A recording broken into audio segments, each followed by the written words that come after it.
안녕하십니까? 오늘은 창세기 4장 26절에 있는 말씀 살펴보도록 하겠습니다. 자, 먼저 9절 읽어보도록 하죠. 자, 셋도 아들을 낳고 그 이름을 에노스라 하였으며 그때의 사람들이 비로소 여호와의 이름을 불렀더라. 자, 오늘 이 창세기 4장 26절 말씀에서 여호와의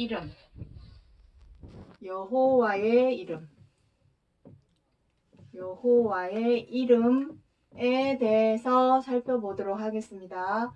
자, 하나님의 이름이 여호와라는 것을 모르는 사람은 아무도 없죠. 꼭 하나님을 믿는 사람이 아니라 할지라도 세상 모든 사람들이 하나님이라고 하는 이 여호와, 하나님 이꼴 여호와. 자, 하나님은 여호와 한 분뿐이라는 것을 모르는 사람은 아무도 없습니다. 그리고 창세기 4장 26절 이 창세기 말씀이 기록된 때는 6,000년 전이었는데 이미 이 세상에 인간이라고 하는 사람이 존재할 때부터 사실은 하나님이 계셨죠. 그럼에도 불구하고 사람이 이 인류가 이 지구상에 있게 된 때는 꽤 오래전입니다. 이 지금 우리의 인류, 이 지금 사람과 똑같은 호모사피엔스 인류가 등장한 때는 20만 년 전이죠. 20에서 40만 년 전에 이미 사람이 있었음에도 불구하고 6,000년 전에야 비로소 하나님의 이름을 부르게 된 이유가 무엇일까요? 그래서 여기서 말씀하시는 여호와의 이름을 불렀다 했죠. 이름을 부른다 그래서 하나님, 여호와 하나님 이렇게 부르는 것만이 부르는 것은 아니죠. 그 부른다고 하는 정확한 명칭, 부른다고 하는 의미, 그것이 오늘 이 시간에 무엇인지 살펴보고자 하는 것이 오늘 핵심 내용이 되겠습니다. 자, 그렇다면은 여기 밑에, 자, 다시 한번 여기 밑에 보시기 바랍니다. 하나님 이꼴 여호와. 우리가 지금 하나님이라고 부르는 것은 우리나라 말로 하나님 하는 거죠. 하지만 세계 각국마다 언어가 다릅니다. 그 언어마다 표현하는 방법들이 다 있죠. 중국에서는 하나님을 말할 때 무엇이라고 하냐면 옥황상제라고 합니다. 옥황상제.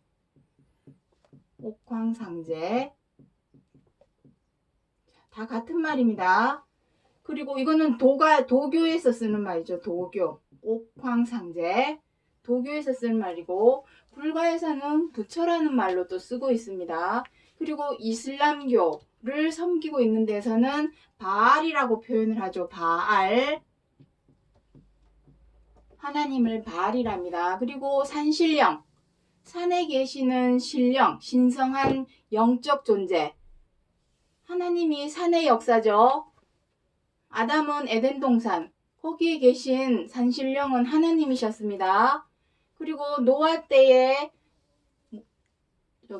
아라랏산에 함께 계셨던 분도 하나님이고 아브라함 때에 하나님이 함께 계셨던 것도 모리아산이고 예수님께서 그리스도께서 함께 하셨던 산도 감람산이고 모세가 함께 하였던 산도 시내산입니다. 다 하나님이 함께 하였던 그곳의 산신령은 하나님이셨죠. 산신령 하는 개념도 우리가 산신령이 금도끼 나무꾼에게 주었던 우리 옛날 그 옛 동화 있죠. 전래 동화가 있습니다. 거기 나온 산신령도 사실은 하나님을 두고 하시는 말씀입니다. 이 옥황상제, 산신령, 바알 이러한 말씀 속에는 하나님이긴 하나님이되 주종 관계가 나뉘어져 있죠. 주 하나님. 자, 우리가 하나님을 표현할 때 주님 합니다. 주님. 종은 무엇입니까? 그 주인이 시키는 대로 하는 복종하고 순종하는 것이죠. 이것이 바로 사람입니다. 그래서 우리가 하나님을 부를 때 주여 주여, 주님, 주 하나님, 다 주를 달고 있습니다. 이 바알, 옥황상제, 산신령, 삼신할매 그 속에 담긴 의미가 사실은 하나님을 두고 하시는 말씀인데 주라는 의미가 있습니다. 주인이라는 의미를 갖고 있습니다. 자, 사람은 그 주인을 섬기고 따르는, 순종하고 복종하는 그러한 종의 입장을 이제 표현을 하고 있습니다. 중요한 것은 거기에서 끝나는 것이 우리가 지금까지 알고 있는 바알, 옥황상제, 산신령 이러한 거기에서 가르치는 내용의 끝입니다. 근데 놀라운 사실은 성경에, 자, 호세아 2장 16절 말씀 한번 보도록 하겠습니다. 호세아 2장 16절. 여호와께서 이르시되 그날에 너가 나를 내 남편이라 일컫고 다시는 내 바알이라 일컫지 아니하리라. 그때가 되면, 자, 그날은 언제겠습니까? 그리스도께서 두 번째 다시 오시겠다고 하신 마지막 남은 하나의 약속, 그 언약이 이루어지는 때에는, 그날에는 하나님을 내 바알, 주인이죠. 바알이라는 의미는 주 하나님이란 뜻입니다. 주인 되는 하나님, 주님이라 부르지 않는답니다. 여호와의 이름을 불렀더라. 비로소 그 이름을 불렀는데 여태까지는 주종의 관계, 하나님과 사람의 관계가 주종의 관계였죠. 왜냐하면은 하나님이 우리 사람을 지은 조물주, 주인이라는 개념에서 주 하나님, 바알이라는 이름을 불렀던 것입니다. 하지만 그때가 되었을 때, 그날에는 더는 주 하나님, 주님, 이런 조물주, 이런 주종 관계가 아니라, 사람과의 관계가 주종 관계가 아니라 내 남편이라 그때는 부른다고 한답니다. 남편, 우리 다 배웠죠? 무엇이 남편이었습니까? 영, 성령이죠. 영은 영이 돼 성령입니다. 영을 남편이라고, 우리의 육체를 신부라고 하죠. 육은 신부입니다. 신부, 남편. 자, 성령과 신부가, 영과 육이 결혼을 하죠. 결혼의 비밀입니다. 그것이. 결혼을 하려면 어떻게 해야 되겠습니까? 영과 육이 하나가 되어야 되는데, 영이 무엇이라 했습니까? 요한복음 6장 63절에 내가 너희에게 이른 말이 영이요 생명이라. 말씀입니다. 말씀이 마음과 생각에 새겨져서 그 뜻대로 행할 때에 그 사람은 이제는 하나님과의 관계가 주종 관계가 아닌 남편이 된다라는 것입니다. 이 내용은 앞서서 남편에 대해서 관하여 살펴볼 때 다 지난 방송에서 했던 내용들입니다. 기억을 더듬어 보시고 잘 모르시는 분들은 앞에 지난 방송에서 했던 것들을 찾아서 다시 한번 들어보시기 바랍니다.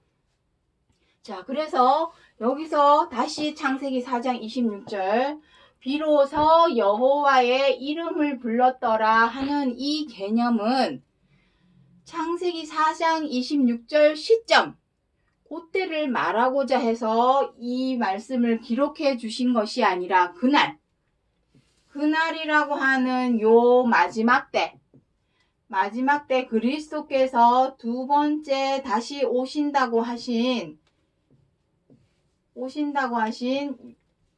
요 그날을 두고 미리 말씀하여 주신 약속의 말씀이다라는 것을 염두에 두셔야 한다는 것입니다. 이것이 만약에 그날 그때 6천년 전에 창세기 그때에 비로소 하나님의 여호와 이름을 부르기 시작했어 라고 우리가 지식적으로 이것을 알리는 데만 그친다면 우리가 굳이 이 시간에 이 내용을 살펴볼 이유는 없겠죠. 왜냐하면 다 아는 내용이기 때문에 이거는 다 초보 지식입니다. 이미 교회에서 아니면 세상 사람들이 다 알고 있는 초보적인 지식입니다. 이 표면적인 초보 지식을 알고자 해서 이 시간 살펴보는 것이 절대로 아니라는 것. 중요한 것은 표면적인 초보적인 이 내용 속에 그 이면에 감추어져 있는 온전하신 뜻, 우리에게 정말로 전하고자 알리고자 하시는 하나님의 온전한 뜻이 무엇인가? 그것을 오늘 이 시간 살펴보고자 해서 오늘 창세기 4장 26절에 이 여호와의 이름이 과연 오늘날 우리에게 전하고자 하는, 우리가 과연 어떠한 의미를 그 이름에 부여해서 불러야 하는지 불렀더라 했죠. 그것을 오늘 살펴보고자 해서 이 시간 준비를 했다는 것을 기억해 주시기 바랍니다. 자, 그래서 사도행전 2장 21절 말씀 보도록 하겠습니다. 자, 누구든지 주의 이름을 부르는 자는 구원을 얻으리라 하였느니라. 자, 사도행전 2장 21절 말씀은 로마서 10장에서도 똑같이 기록이 되어 있습니다.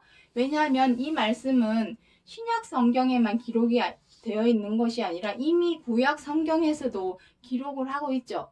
우리가 하나님을 믿으며 이름을 부르는 이유가 무엇일까요? 바로 이 구원입니다. 구원. 무엇에서 우리를 구원을 해준다는 겁니까? 우리가 지금 죄를 다스려야 되고, 이미 이 내용은 수도 없이 얘기했습니다. 앞부분 창세기 4장 3장서부터 4장에 걸쳐서 계속해서 말씀드렸던 내용들입니다. 가인이 죄를 문 앞에 엎드려져 있는 그 죄를 다스리지 못하고 제어하지 못하고 절제하지 못함으로 인해서 어떻게 되었습니까? 동생 아벨을 미워한 나머지 결국엔 죽이고 말았죠. 그것은 지금의 우리의 모습입니다. 내가 사람 안 죽였다고, 아니야, 난 사람 안 죽여. 그게 아니죠. 내가 누군가를 미워하고 있고, 아직도 못마땅한 마음에 미워하고 있고, 언짢은 마음에 미워하고 있고, 미워하는 그 마음으로 분노를 하고 비방을 하고 함부로 하고 갑질하고 있는 그 모든 것이 하나님 앞에 다 이미 죄요, 악이고 살인입니다. 사람을 미워하는 것 자체가 살인이다. 요한일서 3장 13절 말씀에 보면은 형제를 미워하는 자마다 이미 살인하는 자니 라고 기록이 되어 있습니다. 꼭 칼이나 총으로 사람을 죽여야만이 살인이 아니라 이미 누군가를 미워하는 그 마음 자체가 살인하는 행위입니다. 그러한 우리 자신이 죄를 범하고 악을 행해온 죄인이요 악인이라는 사실을 인지하고 그것을 자각하여서 앞으로는 그 행위를 하지 않으려고 노력할 때에 구원이 있는 것입니다. 그 구렁텅이에서 건져주는 것이 구원인데, 내가 주의 이름을 부른다 하면서 계속해서 죄를 범하고 악을 행하고 있다면 그 사람이 부르는 이름은 껍데기 이름만 부르는 것밖에 더 되겠습니까? 그렇지 않겠어요? 그 속에 담긴 뜻은 부른다면 거기서 벗어나려고 노력을 해야 되겠죠. 말로만 입으로만 주여 주여 하고 주님 부르고 주 하나님 외치고 한다고 해서 그 사람을 하나님께서 구원해 주실까요? 절대로 아니라는 것입니다. 그것은 정말 껍데기만 부르는 것밖에 안 됩니다. 진짜 하나님의 이름을 부르는 자는 어떠해야 되는지, 자, 이사야 48장 1절 말씀 보도록 하죠. 자, 이스라엘 하나님을 의지하면서 성실치 아니하고 의로움이 없이 여호와의 이름으로 맹세하며 부르는 너희는 들을지어다. 슬프다. 내가 나의 명령을 듣지 아니하였도다. 하나님의 이름을 부르는 사람은 들으랍니다. 뭐를?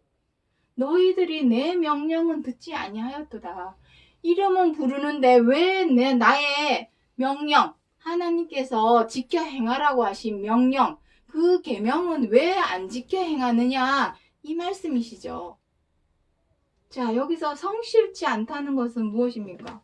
성실하다는 것은 하나님의 명령, 이 뜻, 계명을 지켜 행함에 있어서 부지런하게 열심으로 충성으로 지켜 행하는 자는 성실한 자죠. 성실치 않다라는 것은 행하기도 하고 안 행하기도 하고, 내가 기분 좋고 마음에 들고 좋아하고 존경하는 사람한테는 간이고 쓸개고 다 떼줄 것처럼 좋은 것을 하죠. 겸손과 관용과 온유와 긍휼과 사랑으로 합니다. 하지만 내가 마음에 안 들고 못마땅하고 싫고 밉고 싫은 그런 언짢은 사람한테는 그렇게 하기가 어렵죠. 하지만 상대방의 입장과 처지를 이해하고 헤아려서 배려하고 양보할 줄 아는 것이 하나님이 원하시는 우리의 성실한 모습입니다. 의로움이 없다는 것은 무엇입니까? 이름은 부르는데 그 이름에 걸맞게 죄와 악을 버려야 되는데 버리지 않고 계속해서 내가 하고 싶은 대로 미우면 미워하고 마음에 안 들면 비방하고 못마땅하면 함부로 하고 갑질하는 죄와 악을 행하고 있다면 그 사람은 의로움이 있는 사람일까요? 있는 사람이라 말할 수 없는 거죠. 그래서 여호와의 이름으로 맹세하며 믿습니다. 주여 믿습니다. 그게 무엇입니까? 주의 이름을 부르면서 맹세하고 있죠. 믿는다면, 맹세한다면 무엇부터 해야 되냐? 나의 명령을 지켜 행하라는 것입니다. 그것이 여호와의 이름을 부르는 자의 자격입니다. 그냥 겉껍데기로 주여 주여 한다고 해서 그 사람 구원을 얻는 것이 아니라 그것은 정말로 우리가 여태까지 해온 초보적인 우리의 신앙의 모습입니다. 지금 때가 이제는 너무 오래되었습니다. 우리가 하나님 성경 안에 하나님이 우리에게 무엇을 요구하고 우리에게 무엇을 바라는지 우리는 다 알고 있어요. 이미. 그럼에도 불구하고 내 속에 있는 죄를 다스리지 못해서 원하지도 않는 죄를 계속하여 행하고 악을 행하고 있다면 과연 그 사람이 여호와의 이름을 부를 자격이 있는지 그것을 내 스스로 한번 살펴보아야 한다는 것입니다. 자, 그래서 요한일서 3장에 한번 보도록 하겠습니다. 자, 글씨가 잘 보이는지 모르겠는데 자, 요한일서 3장 23절에 그의 계명은 이것이니 곧 그 아들 예수 그리스도의 이름을 믿고 그가 우리에게 주신 계명대로 서로 사랑할 것이니라. 하나님의 뜻, 하나님의 명령의 내용의 핵심은 성경 66권 어디를 찾아봐도 결국 이것입니다. 서로 사랑하라. 서로 사랑할 것. 그 이름을 믿는다면 입으로만 말로만 혀로만 그 이름을 외치고 부르짖는 것은 이제는 초등학생들이나 하는 행동입니다. 이제는 정말 장성한 어른이라면 그 이름에 걸맞는 그 이름을 부를 만한 자격이 있는 행동이 요구되는 것입니다. 그 행동은 무엇입니까? 서로 사랑할 것이니라. 우리에게 주신 계명대로 이 서로 사랑하라 하신 계명은 언제부터 있었던 것입니까? 요한일서 3장 11절에 보면은 무엇이라고 기록이 되어 있냐면은 내가 너희에게 처음부터 전한 소식이라 합니다. 처음은 어디입니까? 창세기입니다. 창세기. 이미 6,000년 전서부터 하나님께서는 그때부터 지금까지 한결같이 끊임없이 우리 사람에게 요구하신 것은 다른 것이 없습니다. 서로 사랑하라. 서로가 서로를 사랑하고 사람이 사람을 사랑하는 것. 그거 하나, 오직 그거 하나 우리 사람에게 요구한 것입니다. 그렇기 때문에 오직 예수를 외치기 이전에 무엇을 외쳐야 되겠습니까? 내가 그 이름을 믿는다면, 하나님의 이름을 믿고 예수 그리스도의 이름을 믿는다면 오직 사랑입니다. 오직 사랑. 이거 한 가지입니다. 이거 한 가지를 지켜 행할 줄 아는 자라야 비로소 여호와의 이름을 부를 수 있다는 것입니다. 그 이름을 부른다는 것은 무엇입니까? 여호와. 우리가 누군가를 스포츠에서 올림픽에서 싸워서 이긴 사람들, 승리한 사람들의 이름을 외칠 때 어떻게 합니까? 여호와 하죠. 이름을 이렇게 외칩니다. 우리가 하나님의 이름 여호와를 외치는 가장 큰 이유는 무엇입니까? 이것입니다. 구원. 죄와 악에서 우리를 건져주실, 그 구렁텅이에서 건져주실 수 있는 분은 오직 여호와 하나님 한 분밖에 없다라는 것을 우리가 알기 때문에 그 이름을 이렇게 외치는 것입니다. 그렇다면 말로만, 입으로만, 혀로만 외친다고 해서 우리가 구원을 얻을 수 있는 것일까요? 절대로 아닙니다. 그것은 이제는 초보적인 가르침입니다. 주 여호와의 이름을 부르는 자는 구원을 얻으리라. 그래서 죽기 직전에 하나님 주여, 그럼 그 사람 죽기 직전에 하나님 이름 불렀으니까 구원 얻는 걸까요? 절대로 아니라는 것입니다. 살아오는 동안 항상 죄를 다스리고 악을 버리고 비우고 죽이려고 항상 애쓰고 노력하는 그러한 노력, 그게 공덕이죠. 공덕. 불교에서는 공덕이라고, 성경에서는 고린도전서 3장에서는 공력이랍니다. 비로소 그때야 구원을 얻을 효력이 발생한다는 것입니다. 그냥 그 이름 그냥 걷어빼기 부른다고 해서 절대로 구원 얻는 거 아닙니다. 자, 그래서 마지막으로 마지막 말씀, 계시록 말씀 보도록 하겠습니다. 앞으로 창세기 말씀이 다 끝나면, 창세기가 워낙 길어서 언제 끝날지는 모르겠지만 창세기가 끝나면 이제 요한계시록 내용을 들어갈 것입니다. 왜냐하면 창세기 내용과 계시록 내용은 표현 방법은 상당히 다르고 내용이 상당히 다르지만, 왜냐하면 표면적으로 보면 상당히 내용이 다르죠. 하지만 그 속 내용을 들여다보면 창세기 내용과 계시록의 내용은 정말로 너무나 똑같다라는 것입니다. 그러니 믿을 수 있는 거죠. 신뢰가 가는 것이죠. 6,000년을 걸쳐서 기록한, 사람은 끽해야 100년도 못 사는데 그 100년 동안에 사람과 사람 간의 신뢰도 믿을 만한데 6,000년 동안에 기록한 말씀이 창세기와 계시록의 내용이 똑같다면 정말로 이것만큼 우리가 신뢰하지 않을 수 있겠습니까? 그만큼 똑같다라는 것입니다.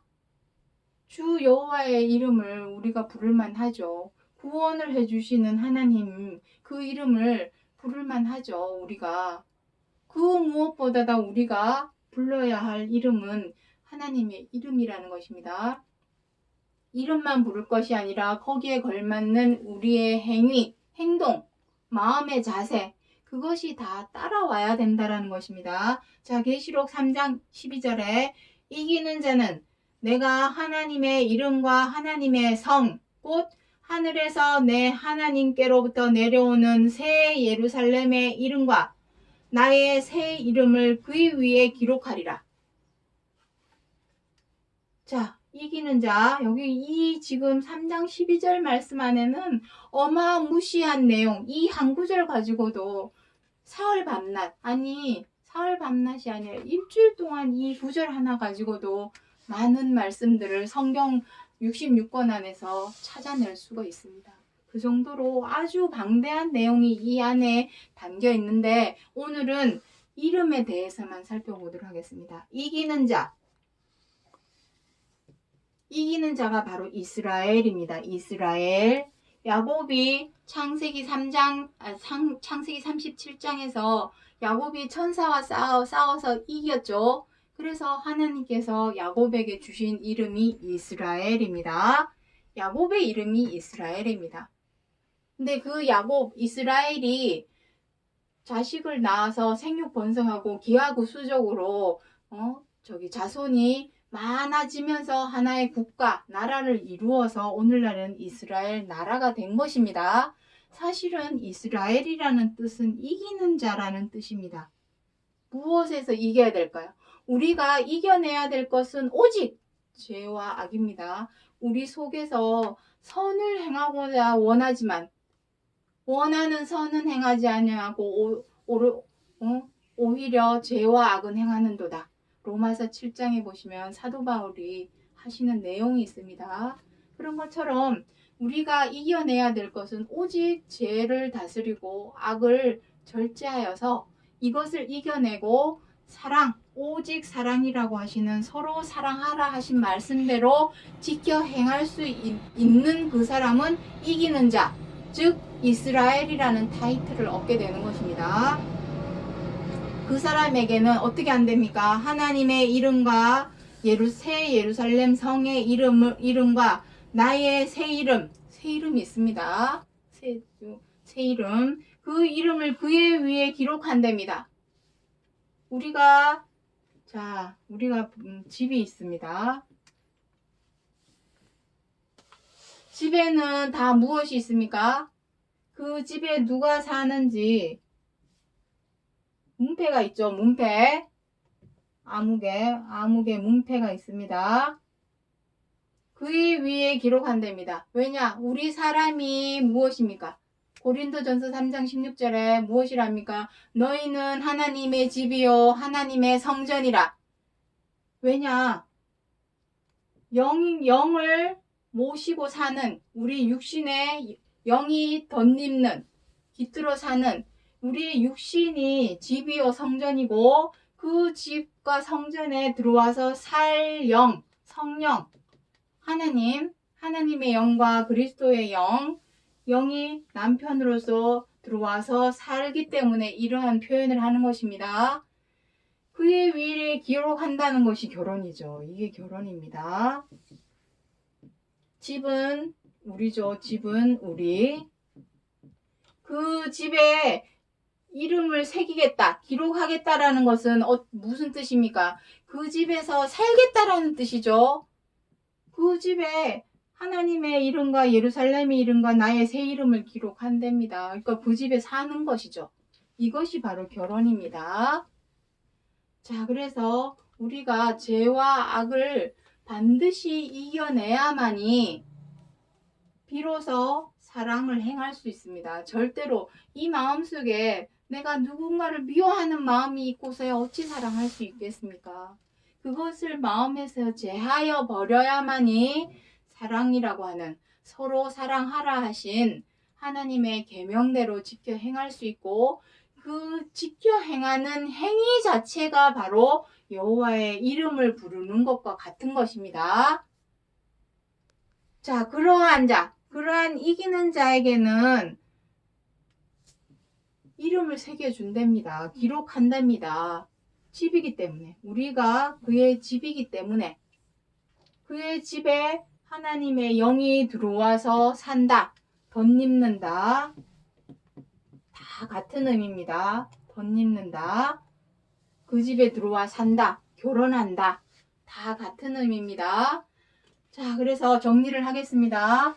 하나님께서 창세기 4장 26절에서 비로소 여호와의 이름을 불렀더라 하시는 말씀은 창세기 6,000년 전 어떤 사실을 두고 말씀해서 기록을 하신 것이 아니라 그날에 이렇게 될 것을 비로소 여호와의 이름을 부르게 될 것을 미리 약속하여 기록하신 약속의 말씀입니다. 그렇다면 부른다고 하니 입으로 뻥긋뻥긋, 입으로 말로 혀로 뻥긋뻥긋 한다고 주여 주여 부른다고 부르는 것이 아니라는 것이죠. 그것은 이제는 초보적인 단계고, 이제 그 이면에 담긴 뜻은 그 이름을 부른다면 우리가 가장 먼저 행해야 될 것이 무엇입니까? 내가 나의 명령을 듣지 아니하였도다. 이름은 부르는데 나의 명령은 듣지 않는답니다. 그럼 그 사람은 하나님의 이름을 부르는 거 맞습니까? 겉껍데기만 부르는 것입니다. 진짜 이름을 부르는 사람이라면 하나님의 명령, 하나님의 계명, 하나님의 뜻, 그 계명의 핵심인 오직 서로 사랑하라 하신 이 말씀대로 지켜 행하는 자가 주 여호와의 이름을 부르는 자요. 그 부르는 자에게 구원을 주시겠다 하시는 것이 성경 66권에서 하나님께서 우리에게 전하여 주신 뜻이라는 것을 기억해 주시기 바랍니다. 자, 오늘은 여기까지 하고 마치겠습니다. 감사합니다.